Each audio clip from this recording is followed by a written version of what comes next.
ગામડામાં કોઈ દીકરી નથી દેતું એવી વાતો થાય. તમે વિચાર તો કરો. ગામડું, ગાય, ગામડું ને ખેતી સમાજનો પ્રાણ છે, અને એમાં આપણે દીકરી નહીં દે અને દીકરીઓના હક પણ ગામડા ને ગાયવાળા નહીં કરી તો આપણે શું કરીશી?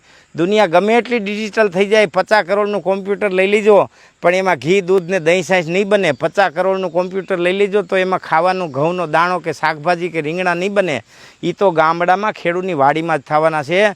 જ્યાં સુધી હું તમે ખેડૂતની કિંમત નહીં કરી, જ્યાં સુધી હું તમે ગાય, ગામડું ને ખેતીની કિંમત નહીં કરી, જ્યાં સુધી હું તમે ગાય, ગોપ પાલકની કિંમત નહીં કરી, જ્યાં સુધી હું તમે ખેડૂતની કિંમત નહીં કરી, ત્યાં સુધી આપણે ઊંધા માર્ગે છે. ગમે એટલી પ્રગતિ તમને લાગતી હોય પણ પ્રગતિ નથી, વિનાશ છે.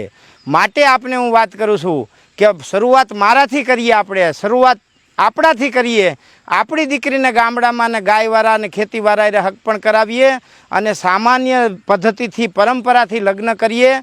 આ આપણે શરૂઆત કરવી પડશે. બાકી ગામડામાં કોઈ દીકરી નથી દેતું આવી વાતું છે. ગામડા ખેતી કરતો હોય એની કોઈ કિંમત નથી.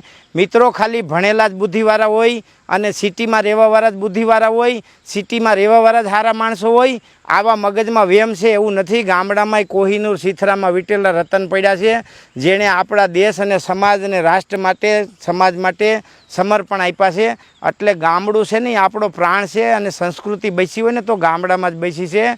શહેરમાં તો ભાઈ ટૂંકી સડિયું પહેરીને ડિસ્કો, એટલે બહુ શહેરનો મોહ ન રાખવો. જો સુખી જીવન જીવવું હોય તો ગામડું, ગાય અને ખેતી, એનો આદર અને સત્કાર શીખી જાઓ તો જ જીવનનો વિકલ્પ છે. બાકી વિકલ્પ બધા બંધ થઈ જવાના થોડા વર્ષમાં.